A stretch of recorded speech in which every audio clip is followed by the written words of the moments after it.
Okay, so welcome everyone officially. My name is Joseph. I'll be your host for this hour of hopefully very interesting conversation.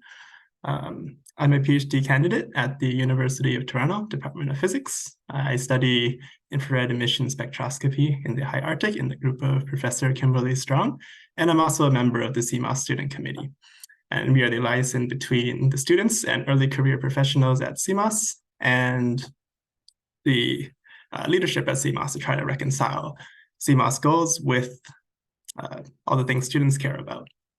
So as a precursor, let us first introduce CMOS. So the headline grabber from the CMOS website is in the first paragraph. The CMOS stands for the Canadian Meteorological and Oceanographic Society, and it is the national society in Canada for individuals and organizations who are dedicated to advancing the atmospheric and oceanic sciences and all other related environmental disciplines. So CMOS has a very broad focus on anything and everything related to meteorological and oceanographic concerns. These include, but are not limited to, the weather extremes, global warming, ozone depletion, and the surface air quality. And perhaps most importantly to you, if you're in this call, is that CMOS is very interested in facilitating training for the next generation of climate scientists, climate personnel, and the workforce who is going to be taking up the reins of anything to do with climate research in the future. And again, if you're in this call, a large subset of these future personnel will be you. So as part of this, CMOS does provide free student memberships. So if you're not already a member of CMOS, or you want to learn more about what CMOS does and what it can provide you, then please check out the CMOS website and perhaps consider becoming a member because, again, it's free for students. And some of the things you gain access to are various job listings, scholarships, special interest publications, and quite a few more benefits as well. So moving on to the headline for this panel is, of course, our panelists who will be speaking today. So as a precursor, we will be using Slido for questions for the Q&A session after. So you can get this set up as the speakers are introducing themselves. You can visit slido.com, enter the code you can see on the screen, or you can scan the QR code. So Slido is an anonymous question submission tool. And you can also like other people's questions. So if you see questions that you would like answered, you can just give a thumbs up to other people's questions rather than writing your own. So without further ado, we can start with the speaker introductions. So each speaker will spend a few minutes introducing themselves, their career paths, what they're doing now, and anything else that they might feel is of relevant interest to students and ECPs. ECPs is early career professionals. So first up, we have Shannon Nudds, who's the Vice President of CMOS, and she can go ahead with her self-introduction. All right. Thank you, Joseph. Great little intro to CMOS. Thank you for doing that. I'm going to share my screen to just have a couple of photos to share here. So hi, everyone. I'm Shannon Nudds. Slideshow, there we go. I'll start off by just telling you kind of where I'm from and how I got where I am. So I grew up in a small town in Fergus, Ontario, actually just outside Fergus, Ontario, out in the country, but I grew up there, and then I went to university. I went to the University of Western Ontario, and I studied physics there. I actually was very keen on physics starting in high school. I found it very interesting, and I understood it more than the other sciences. But I had a very keen interest too in astronomy and space science. So I went and did my undergrad in astrophysics. And while I was studying in London, I realized, okay, you know what, I really like physics, but I'm not 100% sure what I'm going to do with an astrophysics degree after this. And there's actually a lot of problems right here on planet Earth that we can think about solving with some of these same skills. So, a lot of the same knowledge, same skill set can apply to many different problems. in the world. So I then went and thought, okay, well, what about oceanography? That sounds really interesting too. So I went to a grad school fair, and I met somebody at the Royal Military College of Canada, and they convinced me to go there and meet one of the oceanographers there. So you might not think that the Royal Military College would be a place where you can go and do oceanography, but you can. They of course are interested in it from a Navy perspective. But they do have graduate school there for civilians. And so I went there as a civilian, and I did my degree in acoustics and physical oceanography. So then while I was at the military college, one of the reasons I actually accepted that job was because I was like, okay, they want me to do some numerical modeling stuff, but I'm really keen on field work. And so I said, well, is there going to be any opportunity to go to the field? And they said, well, actually, one of the professors is going up to the Arctic this summer, and you could probably go along on that trip. So I was like, great, sign me up. You know, there was no strings attached to commit to a master's degree at that point, just a summer job and a trip to the Arctic. So I said, sure, that sounds amazing. So I did that. That was my very first oceanographic mission, and that took me up to the Amundsen Gulf, which is right up here near the Beaufort Sea. And I landed on a ship there. It was on the Amundsen, and I stayed there for 5 weeks, and it was a crazy experience. And I fell in love with the Arctic, and I fell in love with going to sea. And then so I decided, okay, I'm going to stick with this oceanography thing. It's going great. And I took a trip out east. I actually read about the Bedford Institute of Oceanography in one of my textbooks, and I was like, hey, maybe I should work there. So I took a trip out east, and I had gone to my first CMOS Congress. I'll put a note in about that. I went to my first CMOS Congress while I was doing my master's, and connected with a few people that work at the Bedford Institute, because my supervisor used to work at the Bedford Institute. So she introduced me to a few people. I took a trip out east to meet those people again, knocked on their doors. That was about halfway through my master's. I said, hey, I'm doing my master's. I'm going to be done in a year. What is it that you do? This is what I like to do. And they invited me to go on another cruise as a volunteer, student volunteer, and that took me out off the coast of Nova Scotia, and I participated in the Labrador Sea Cruise as well. So a lot more, another sea trip, and then after that, I was offered a job to work at the Bedford Institute, and I took it. So I went straight from finishing my master's to working at the Bedford Institute, and I've been there now for 15 years. And throughout my career there, I started off doing the numerical modeling stuff. Again, that was what I was trained to do in my master's degree. But I always had that hunch that I really wanted to do observations and field work. So I kept my foot in the door. I kept going to sea. I kept doing the field work as much as I could. And I did a little project with the Canadian Hydrographic Service on data stuff. And then I finally got to go back to science, and I'm officially now working on the Barrow Strait Monitoring Program. Oh, that's my star that took me to Halifax to work at Bedford Institute. And then now I work on the Barrow Strait Monitoring Program, which is up in the Northwest Passage. Just a few photos from there. We work in a place off Devon Island. There's a little place called Gascoyne Inlet on Devon Island, and it's just east of Resolute.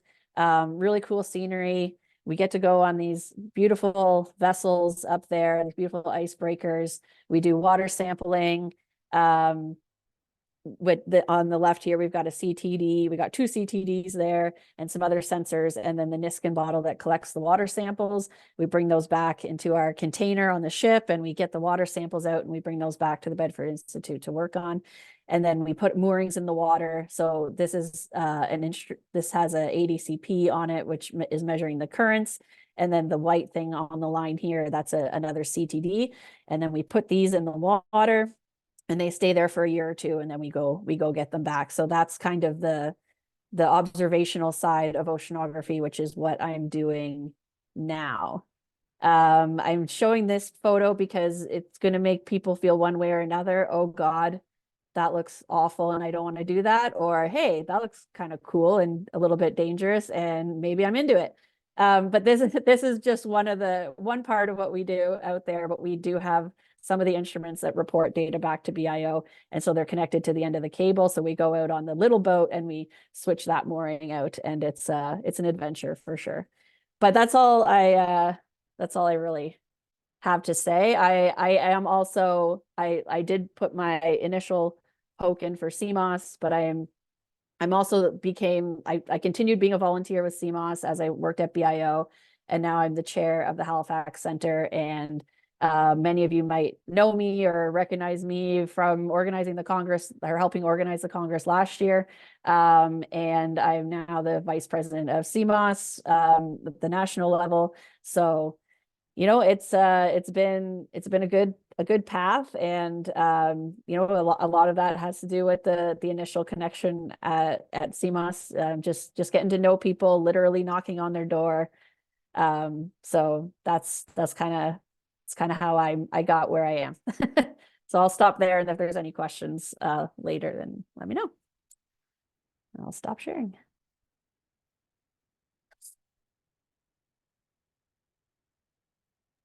Thank you very much, Shannon. So next up, we have Dr. Matthew Asplin. So Matthew, I don't know if you want to share your own screen or if you're just going to chat here. Thank you, Joseph and Ada, for organizing this. And I've got a bit of a follow-up with Shannon's great talk. I must admit, I normally have a deck of about 40 slides for this sort of thing, but I think today I'm just gonna talk. So need to go back in time a bit for where my career ambition started, right back to my childhood. And I spent a lot of time on the water. Our family was fortunate. We had a boat, not a very big one, but we spent a lot of time out in the Strait of Georgia, and we would go up to the Breton Archipelago, go fishing, that sort of thing. I grew up in a suburb of Vancouver, so Port Moody, which today looks like its own little city. It's growing a lot and densifying around the SkyTrain. But back then, yeah, it was just a simple suburban environment to grow up. And anyway, I found myself one day on this little boat, about 8 years old, seasick. It wasn't a very pleasant experience. It was my first time ever. And that led to me to have a fascination with the weather reports on the radio about whether or not there was going to be a small craft warning or a gale warning, what the wave heights were going to be, what the winds were going to be. So it's a very keen interest on marine weather, on the worry of getting seasick again. So this 8-year-old thinking of this. And then coming back home from this, so this is right around the time I was 8 to 1989, this is right around when the Weather Network launched. And originally it was a blue screen with white text. And it would just, you know, write out what the forecast was going to be for your locale. It wasn't very flashy. But every now and then the screen would go red because there was a weather warning issued by Environment Canada. And it was usually something like a rainfall warning or a heavy snowfall warning, wind warning, what have you. All the classics, right? And so for me, being again a kid that was finding a real keen interest in weather, and I was growing on the West Coast, I wanted it to snow to close school, which is a bit of a thing that an 8-year-old would wish for. But anyway, this led to me starting to watch the Weather Network more regularly and realizing that I was like, hey, I've actually got a bit of a passion for weather and meteorology. And I went through high school doing all the classic sciences, and figured I would, eventually go off to school and become a meteorologist. But it didn't quite work out that way. So what happened was I had another little side passion through my childhood for a game called Sim City. And for a couple of years, I thought, hey, I want to be an urban planner. This is really fun. And it would be really cool to help design cities and lay things out. So I started SFU on this different path. And don't ask me why. It just sort of happened that way. And after 1 year, I realized it wasn't for me. It was a mistake. And fortunately, it wasn't too late. So I changed paths and got into SFU geography and their climate program with a bit of a side story in GIS and spatial information system analysis. And I was able to do a physical sciences, a bachelor of science in physical geography with a specialty in climate and GIS. And at that point, I met a really, I have to say, a really inspirational mentor figure who was a sessional teacher teaching climate. Actually, he was a prof at Dalhousie shortly before he moved to BC, and he has his own story. But this fellow was really passionate about looking toward the future with the challenges that our generation of scientists and beyond, the ones I'm talking to now, are facing with the changing climate. And I think what he was doing is he was looking for really passionate individuals that he could help push into, to push into graduate programs and really, don't get caught up with some big paycheck somewhere else and, finance or whatever. Just follow your passions. And I have to say he was quite successful at that, because a few years later, I found myself entering a Master of Science at the University of British Columbia. And the topic there, I was now looking at teleconnection influences on precipitation patterns in BC. But before I took that topic, I spoke to my supervisor and I said to him, is there any chance of me going to the Arctic? And he looked at me and said, well, I don't really work up there. I'm more of an air pollution meteorologist. And now I know the story is he didn't have enough money for that sort of thing. But also it was, it didn't align with his research topics. He was an air pollution meteorologist. But the topic of precipitation did align with this interest. And so that worked out and opened the wonderful door of doing additional duties like TAing and introducing to the wonderful role of teaching, and also being a research assistant for not my graduate supervisor, but one of my co-supervisors. I suppose I had a committee co-supervisor. I ended up going to him for more advice in the end, so I think of him as a co-supervisor. But okay, so when it gets interesting is 2006, I find out that my then fiance had been accepted to medical school in Manitoba.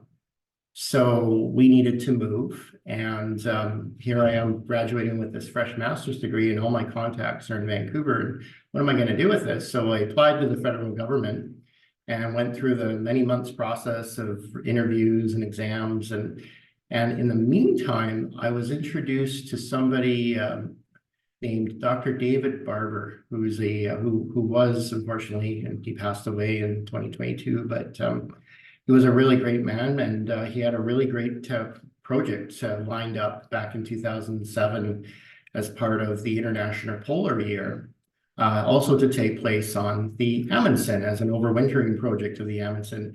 And he needed people. And so we had a chat, and he looked at my background and said, well, you don't have any background in sea ice, but I'm really interested in your atmospheric side and your interest in synoptic weather and synoptic typing and cyclones. And next thing I knew, I was turning down a government job offer a week later and accepting this PhD position, which turned into a really great opportunity. I spent 20 weeks in the field on 4 separate trips, met a lot of people internationally, and then really blossomed out and explored different conferences. I will say my first ever conference was the CMOS conference in Richmond back in 2005. And that's I don't know where it instilled this passion to also do work with CMOS and help promote science to the younger generation and continue outreach efforts. So anyway, I think the rest is a couple postdocs. I will mention that I did make a decision to switch from academia to industry, and part of this was I knew my mother was becoming ill and back in Port Moody, Vancouver, so I wanted to live somewhere close by family, and I was able to I don't know, it was a bit of a by chance introduction at a workshop in Inuvik. I met the co-founder of ASL Environmental Sciences, and I asked him about industrial postdocs, and he said, "Oh yeah, we do those." And a few months later, we were on the phone working out a plan for a 2-year industrial postdoc, and that enabled me to settle in Victoria, and we've been here ever since. And the I'll just tell you the rest. The postdoc was meant to revolve around oil and gas development in the Arctic that was really taking off around 2009, 10, 11. Amundsen even did a partnership cruise with some industry partners for a few years during that time, and it really was looking like there was going to be offshore production in the Arctic there for a while. It was looking really serious, and then oil prices collapsed, geopolitics changed. Suddenly the world got very serious about climate change. And my originally envisioned role as some kind of oil and gas ice scientist evaporated. And I knew that it was probably a good idea to seek out another opportunity. So I came here to UVic and did a second postdoc, which enabled me to do on-the-ground work with communities in the Arctic. I did a project on Arctic storm surges in coastal Nunavut communities with David Atkinson here at UVic Geography. And that was really great because one thing I learned on that trip was the outreach during the IPY programs was not as good as it could have been. I saw our project coffee table book on the table of the B&B we were staying at, and I picked it up and said, "Oh, hey, this is our coffee table book." And I flipped it to page 84, and I'm like, here I am. And they looked at me and say, "Oh yeah, some southern researcher left that here 10 years ago. I don't know what it was about. Something to do with climate change." Like that, and to me, that was a tragedy of miscommunication. Like the whole purpose of the work being done in the ocean there. To me, I knew all about it. I was immersed in it, but the outreach just wasn't there. It just wasn't as strong as it could have been. So that's something that I'm hoping that through continuing to work with CMOS that I can help in the Arctic. There's a special group called the Arctic Special Interest Group. I'm looking at improving that type of communication moving forward to northern communities. So anyway, I guess the close to the story is now I'm back at ASL. I was rehired as a project manager, and I do more general business development work, Arctic, but also general oceanography. And we're really making a push into the offshore wind sector. And I don't know if some of you know, but there's a really big push for offshore wind in Atlantic Canada right now. So I'm really quite excited about that. And I've also recently joined the board of directors of Marine Renewables Canada, which is an industrial organization that is meant to promote partnerships in that realm and work with international developers to make offshore wind a reality in Canada. So I'll just close by saying that I'm in a very blended career right now. I do teach a course at UVic once a year. It's a hydrology course. Don't ask me how that happened, but it's been a really great fit. And it's enabled me to stay connected to the younger generations. And that said, I do also still do field work. I expect to be on a chartered fishing boat next week for an ASL project. So I'm looking forward to that too. Okay, thank you. Thank you very much, Matthew, for that very thorough introduction. Seems like the Arctic is a common point so far for our first two speakers. So next up, we have Dominique Paquin. So please take it away. Yeah, and I'm not going to talk about Arctic. So unlike my fellow panelists, I didn't follow a passion or whatever. I'm more fond of literature and outdoor expedition than of climate. But I was interested in physics, but I got tired of calculated electron orbitals, and I wanted to relate to something more tangible. So I switched to atmospheric sciences, but I didn't have a career plan at all. But at the end of my master, my director offers me a job at the university as a research assistant, and that was just the beginning. I'm working now for Ouranos, which is a consortium on regional climatology and adaptation to climate change.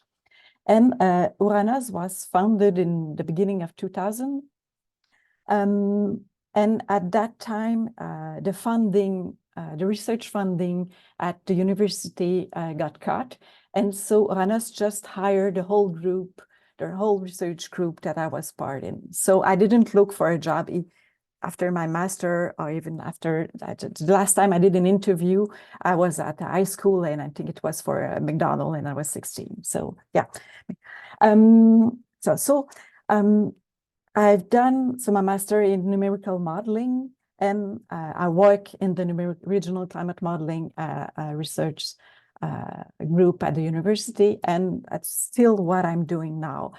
Ouranos is kind of a weird place because, I mean, now we are kind of 60 people working for Ouranos.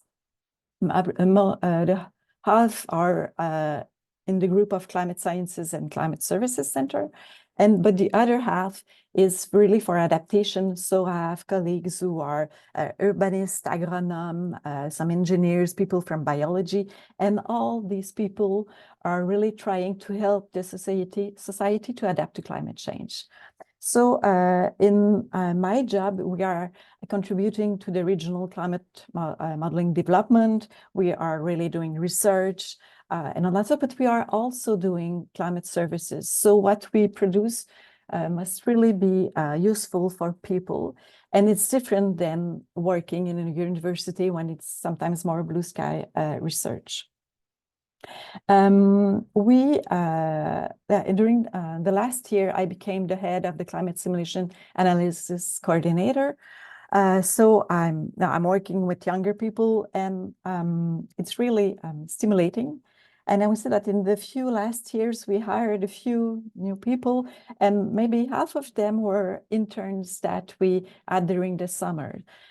So people in either at when they're undergrads or grad students are coming for a summer, and so they became to know the place, and we know them. And so after, when they apply for a job, it's quite, I mean, we sometimes, even like last year, there was an intern at the end of the summer, we just offered him a job just right away. I mean, they didn't apply for a job either, we offered him one.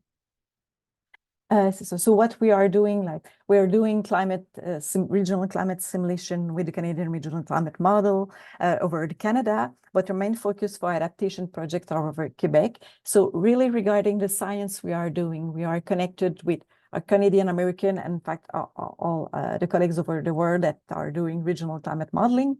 But for the adaptation, we are connected with people more in Quebec, like who needs our people who need our data, so we can adapt what we are producing for them. Do I have something else to say? I'm not sure. Yeah, I think that's going to be for me. I'm going to let it's going to be Nikolai's turn. Thank you very much. It's very interesting to hear about the other side, the theoretical modeling side. So finally, we have our fourth panelist, Nikolai Demyanov. I think you gave me a slide, so I would just, show it here. So take it away. Thank you, Joseph. It's great to be here today. So my name is Nikolai, and this is a very kind of abbreviated version of my journey here. The panelists asked me to talk about challenges during my career. So I've listed, points here that I'll speak to and, discuss some of the challenges that I've met along the way. So I did start with a bachelor degree in meteorology and water resources from the State University of New York at Brockport. So that was 2005 to 2009. Similar to Shannon, my initial interest was in astronomy. I loved the sky. I loved looking at the stars, the planets. And eventually, by doing that, I discovered that weather got in the way. So I started getting interested in weather as well. So I did end up studying, meteorology with that. The main, thing with my degree there was that, I grew up in Bulgaria. So essentially when I graduated from high school, I applied to universities in the States and got accepted to that one. So it was a very different environment, different culture. Everything was new terminology, new terms. So that was very kind of overwhelming, but also very, interesting and challenging. So it was a great challenge. My degree was focused mostly on weather forecasting. A lot of the degrees in meteorology in the US are tailored to getting jobs at the National Weather Service. And so that degree was heavily kind of geared towards weather forecasting, which I loved because that was my passion with weather. It was weather forecasting.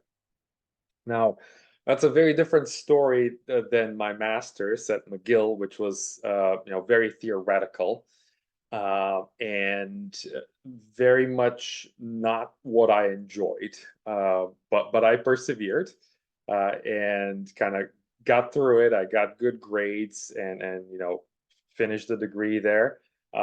But certainly it was, I knew that was not what I'm going to be doing, working with heavy theoretical equations and so on. So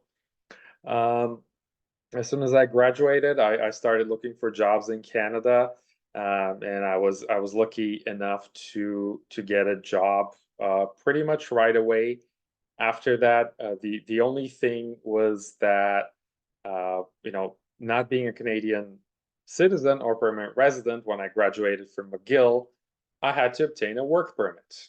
And so I got the job at WSP, that's that third bullet point there, but I didn't have a work permit.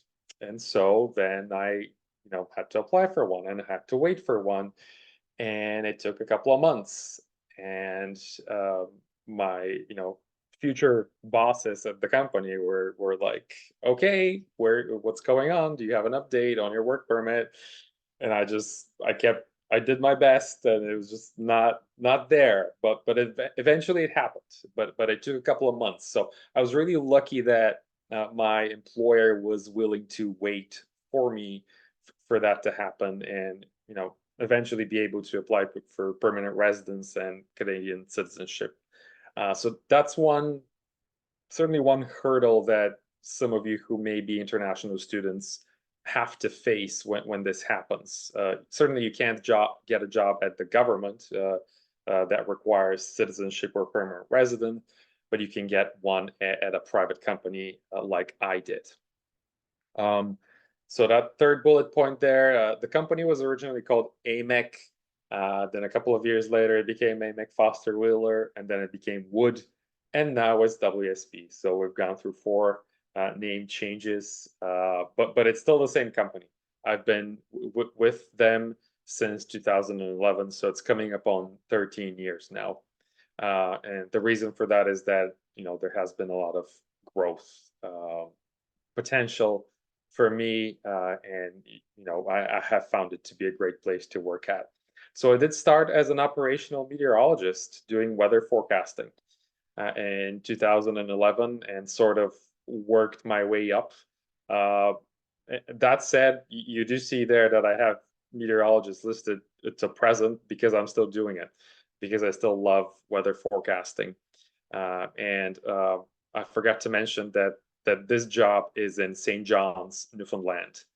And for those of you who have been here or know anything about Newfoundland, you will know that it's probably the most active place weather-wise in probably North America, and probably one of the most active in the world. We seem to be getting a storm every week, and little troughs and little lows every few days. So it's constantly doing something. And it's just wild, kind of raw weather, just constantly snowing or raining constantly windy, foggy. It's just a wonderful place to be as a weather forecaster. So I have remained on the forecast desk ever since I started. I did become kind of a lead for Atlantic Canada in 2017, which kind of ended in 2020 when I became the weather operations manager. So now I oversee a team of approximately 20 operational meteorologists. And that is perhaps my most interesting turn in my career, because I always thought of myself as a weather nerd, and I always wanted to kind of do weather forecasting, kind of be more on the science side of things and not on the people side of things. But when that opening became available, I had a huge debate whether to apply or not, and all my friends told me, don't apply. This is not for you. You're very kind of sciencey and nerdy and so on. You're not really meant to lead people, if you will. But I just followed my gut and I applied and I got it, and I discovered that I loved that part. I love the leadership part of the role. So for those of you who might be thinking about jobs and interests, my main advice, if you will, would be to not pigeonhole yourself into something just because you think that that's it. Basically be open to possibilities. You never know what you will discover that you might enjoy that is completely different from the idea that you have in your head. That was certainly the case for me, and I'm very blessed right now because I'm able to do this leadership role that I very much enjoy, but I'm remaining connected to my kind of roots and my original passion, which is weather forecasting. So it's the best of both worlds, really. I do wish that I had more time to do weather forecasting. I do feel somewhat disconnected from it sometimes with my role, but I'm doing what I can to remain connected. And I should mention that in my role as the weather operations manager and at WSP, I did meet this wonderfully intelligent and positive lady called Pallawi, who is on this call today and who was the one who invited me to speak today. So thank you, Pallawi, for that. She has been helping to organize this event. So thank you for your organization and planning for this event.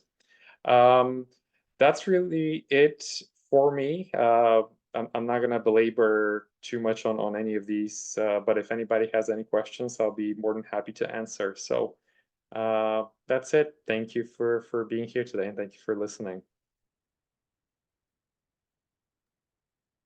Thank you very much, Nicolai. I can say I had the pleasure of experiencing St. John's weather last year at the CMOS Congress. It was very unpredictable, to say the least. So I'm very glad we have passionate people like you working at forecasting that. So now we have about 20 minutes remaining for an open Q&A session. So bringing back this slide with the QR code, you can start submitting your questions, and I'll just pick out the ones which seem to be the most popular. So let's start off with a question, I guess that's just which was directed at Shannon, but is generally applicable to all the field researchers. So what was the favorite field trip you went on? So I guess Shannon and Matthew primarily. Interesting question. They're all actually quite different. I mean, you're kind of doing the same thing, but quite different. I would say I have very fond memories of my very first one because it was all so new and exciting. I was younger. I didn't have kids at the time, so I felt also very free. So things do change a little bit the older you get, and if you have a family and stuff, and your seagoing time becomes a little bit more. It's a little harder to do, but that's my experience anyway. But I have yet to stop doing it. But I guess to answer the question, ooh, yeah, probably my very first one. And then my very first trip to Barrow Strait as well, because again, I think I'd been working really hard to be a part of that program, and I was very excited when I finally got invited to go. And um and again, it was a new location, um and kind of new things like the mooring deployments and stuff were new to that. So typically your first seagoing experience, you're probably most likely going to be put on doing the CTD sampling and collecting water samples, which is really it's also fun and interesting. But I think the more I got to do some of the mooring stuff, I really enjoyed that too. So yeah, tough question. I really enjoy going to sea, so I like it all. The only other thing I'll say is actually when I did get older and had kids, I really like going to sea because all I have to do is work. I don't have to cook for myself or anyone else, and I don't have to clean up, and all I have to do is work 12 hours a day, but it's fantastic. Yeah. So.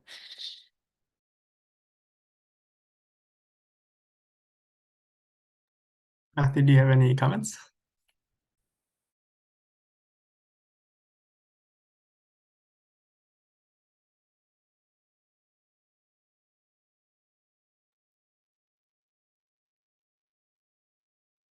It looks like he may have disconnected. Okay, so we'll move on to the next question, which is highly liked.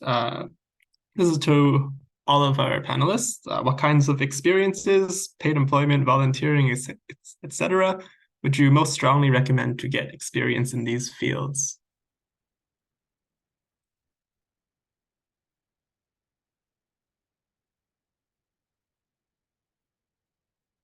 And perhaps we'll start with Nicolai and work our way up the screen. Well, that's a great question.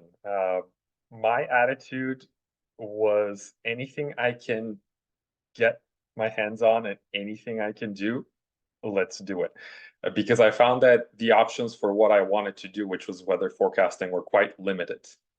And so I ended up finding an internship in North Dakota with their cloud seeding operations. And I was like, yes, let's do it. Let's apply.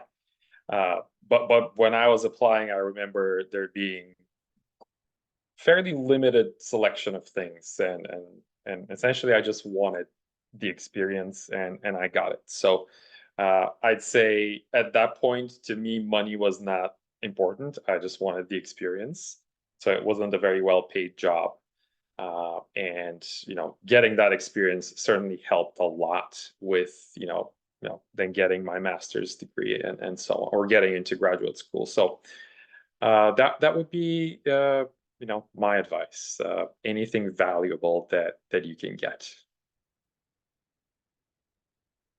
Yeah, if I may just say, yeah, I would say a little bit like Nicolai, but applied for some internship, even if it's not really what you're really interested in. Sometimes you're gonna discover something unexpected by doing something a little bit different, and it's can open doors and really try, yeah, to get experience by different internship, and try to, if you like studying in a certain place, try to do internship somewhere else, in a different place, to try to discover other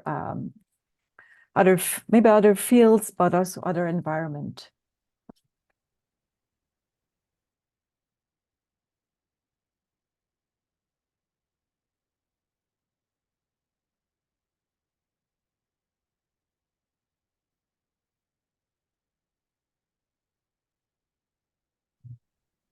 Sorry, Matthew, I don't think we can hear you. Oh, can you hear me now? Oh, yes. So Yeah. sorry if you were talking before and I cut you off. Yeah, well, I'm thinking of this question. From the from our perspective here, there are local groups that I'm just thinking it from, you know, the ASL oceanography / biology side. There's a number of groups that are stewardship groups for local salmon buried streams. And they're a great way to get involved and working. I mean, it's primarily habitat restoration and monitoring, but it's a really great way to meet people in the field that are, you know, they're maybe DFO scientists or private sector, Ocean Networks Canada. It's you know, that sort of thing works here locally. In Vancouver, I can speak for the Vancouver Aquarium, and OceanWise is a really great group there. I've known a number of people that have volunteered there at high school right through the end of university.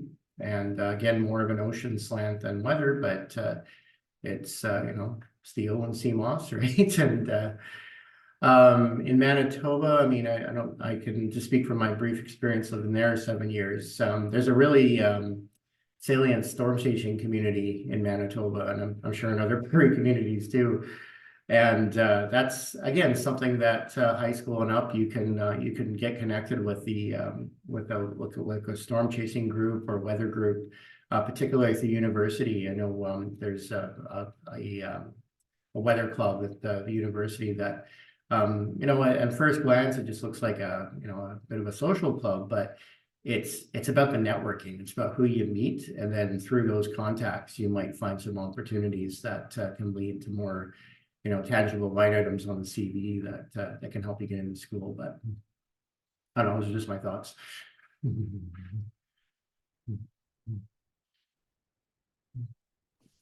Hi. Yeah, I would echo what Nicolai kind of said. Like, the kind of any opportunities are good opportunities. You're going to gain some experience. You might learn that and like Dominique said, like, you might discover something you really enjoy. You might discover that you don't enjoy it, and that's also a good learning experience. I'd also say there's nothing really you can do wrong if you're putting yourself out there and you're trying new things and making connections. Obviously, like, I think you know, my connection with CMOS was like a kind of pivotal, I think, in my pathway and just getting to know people. Like, because I think I'm not the smartest person out there, but you could be the smartest person out there, but if nobody knows who you are, then, you know, it's harder to find a job anyway. So I think you got to find that balance of meeting people, just making connections, and obviously, you know, doing your studies as well. But yeah, they can't really do anything wrong. But in terms of like gaining opportunities and taking opportunities, volunteering, my first 2 sea missions were totally volunteer. I was just like, yep, please take me. You know, this will come back and benefit me later on when I can put on my resume that I've been to sea, and I can do a CTD cast, and I can collect water samples and all that stuff. So experience is kind of what people want to see. So it's an investment of your time for sure for the first while as an early career. Great, thank you all. So it sounds like really just do not shy away from taking opportunities which may present themselves very opportunistically. Okay, so Well, just the next question. More so than don't shy away, go and find them. Yes, be proactive as well. Do not expect wait for them to come to you. Deliver opportunities to you on a silver platter. You have to go and find them and literally go knock on people's doors and ask them for those opportunities. So yeah. Great. Okay. So the next question, I guess, is very concerning to those who are just beginning their careers, which is, what future do you see in the job market for these fields? So I guess this is more relevant to some of the more applied research that's going on. So if anyone has strong opinions, please comment. I think you have to be open for collaboration with other specialty. I think there's a lot of job. I mean, I'm working in climate change, and it's got, everybody knows it, it's not going to stop next year. There's really Yeah, but you have to be open-minded, and if you want just to focus and do really like only numerical modeling development, it's going to be harder. But if you're open to work with people who are doing agronomy or all that stuff, if you really multidisciplinary work, then you're gonna it's gonna be a lot of demands for that kind of job.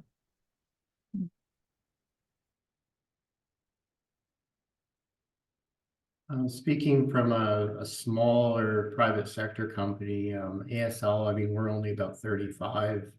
And as a relatively new member of the board of directors of ASL, I have to think about the future of who our next generation of bright and intelligent people are going to be, but also what their skill sets are going to be. And one of the curves we're going through right now is we're like ASL was built around oil and gas, and that business model is starting to fade away. So we're shifting and pivoting toward marine renewables and fisheries acoustics, and with that it requires different skill sets and different strategies that the old guard management just don't know how to do, or they just aren't as good at it as they were with the other models. So bright new ideas. AI is obviously gonna take over the world, or at least take over some realms, and we be looking for people that have cutting edge skill sets, and so learn a language. It'll take you places.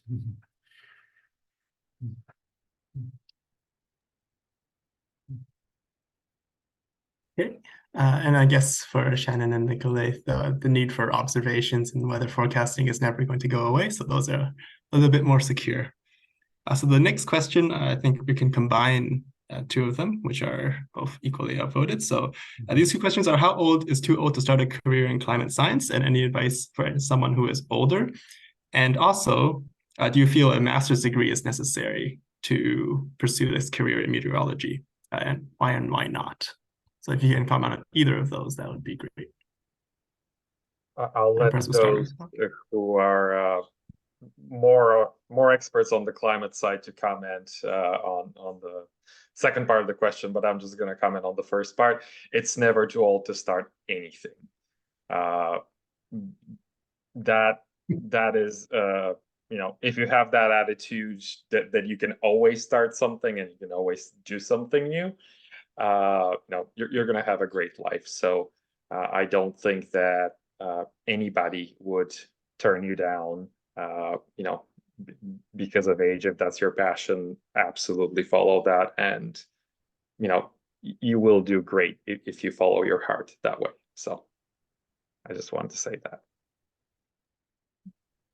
Yeah, the age is never the only thing is you need the skills. So as long as you follow up what it's up to date, whatever you're coming from, and more often if you're coming from another field, it's quite attractive because you can combine your experience from another perspective, and that is really interesting, in fact.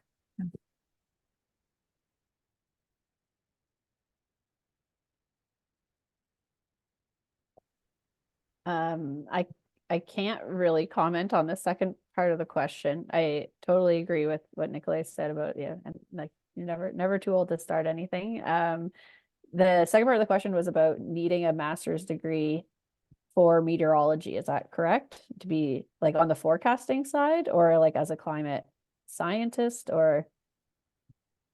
The question did not specify, but I assume this is.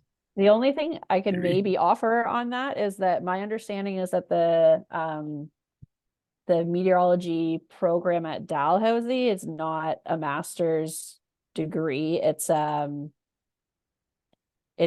think it's a diploma, is it not? Again, I'm not a meteorologist, so I can't really comment, but that's just kind of what I've heard through the grapevine about like becoming like a weather forecaster or a meteorologist. There's a certain program for that, but it doesn't require a master's degree. You can apply to that, I think, either like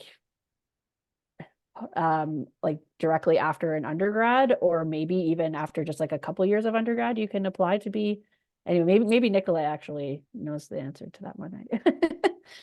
You are correct. Oh, okay. Actually, someone just put in a message in the chat.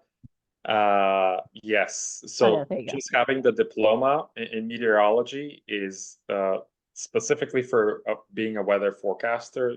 That's great. We actually have people on our team who are weather forecasters with that diploma from DAL. So you're good. It is important to say that it matters what you have, because some companies will want you to be WMO certified. However, that does count as that, so so you're good. I think it's that or the bachelor in meteorology. Any of that will work. I think there's a few universities in the States that have some sort of a newish program that doesn't quite meet the WMO standards. I think like Mississippi State is one of those stranger places, but I don't really think that in Canada that's much of an issue.